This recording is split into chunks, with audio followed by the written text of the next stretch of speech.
Yeah. When I was in the fucking pen, I knew this black kid named Binky Johnson.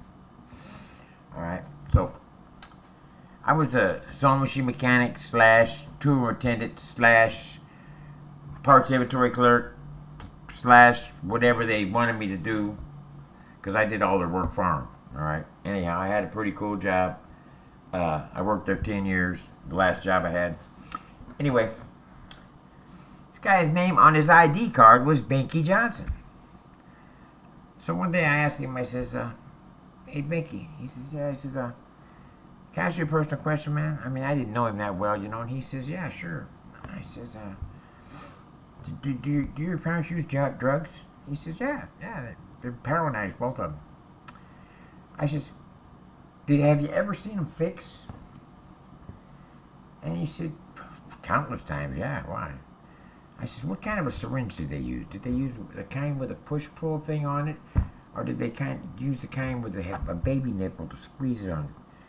He said, oh, the baby nipple, right? I said, oh, yeah? I said, you know what that's called, man? And he said, no. And I said, that's called a binky. And the guy just went, huh? I said, it's called a binky. And you were their little binky.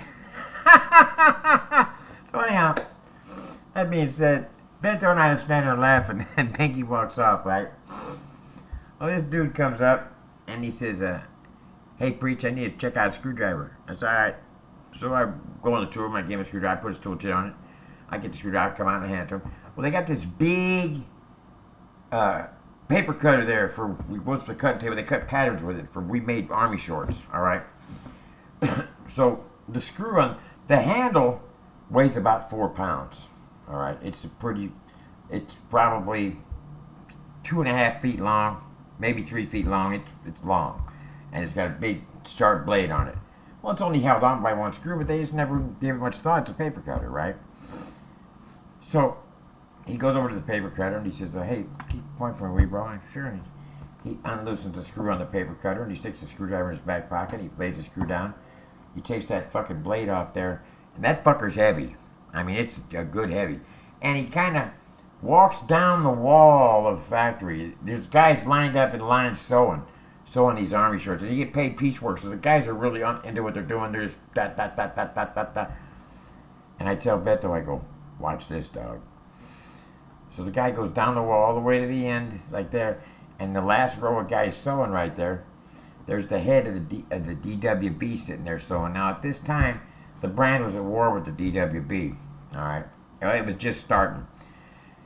Anyhow, this dude, I ain't going to mention his name, but anyhow, he comes around, he comes up behind that guy, and he lifts that big blade up, and he says, whoosh, and comes down. I split the guy's head like this. I mean, all the way to here. His head just went like that. Brain matter just went out both sides of his head. And I look at Beto and I go, that's going to leave a fucking mark. And Beto says, Preacher, you are a cold motherfucker, dude. But it just came to mind. What can I say? I said, look, dog, look at that fucking dude. He fucking looks like a banana. Anyway. Oh, I mean, it wasn't funny, but I mean, it was funny. I mean, it didn't happen to us, so it had to be better than being that bad, because it wasn't going on to happen to us. But anyway, this fucking guy, he comes back with the blade. Now, the guys on both sides of the guy, they know what's up, so they're getting up, they're going, fuck, and they're trying to fucking get the guy's brains off him, right? But they ain't trying to put the guy on blast, so they're taking these army shorts off these racks and going like this. The cops don't even know what's up yet. They're sitting on their little internets fucking around with their shit. And he comes back around with the blade. He wipes it on his shirt and he puts it back on real quick and he hands me the screwdriver. And I says, I got you, dog. I go in the tool room, I put it back on the rack, right?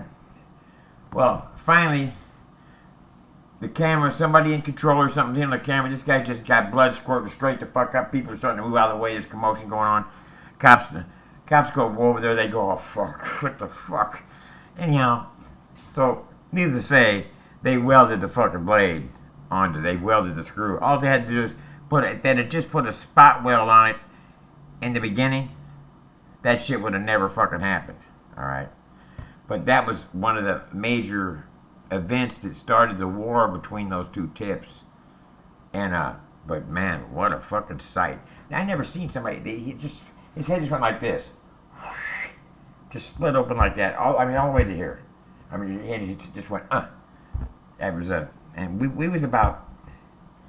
were probably 25 feet away when it happened, right? And this is a big factory, all right? There's 500 convicts working in this factory sewing, all right? And there's only 4 or 5 crew bosses there, and they're busy doing their trip. They're like they don't want to do no work, so they're on the internet. They got a little computer right there. They ain't paying no attention to what's going on, you know.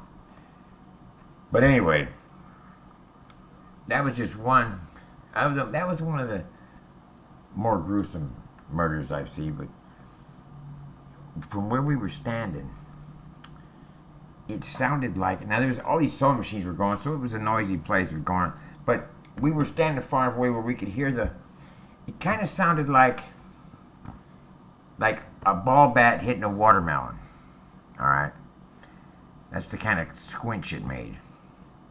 But like I said, I bet that leaves a mark. Anyhow, folks, I'll see y'all tomorrow. Look here. Subscribe to my channel. Like my videos, baby. My book comes out in January. Buy my book called Preacher. It's a 5-book series. All these stories are in the books. Maybe this story ain't in the first book, but it's in another book. I got 2 of them done. I'm on the 3rd one. Anyhow, it'll be on Amazon.com. And I'll see you then, fellas. Tomorrow. Bye-bye.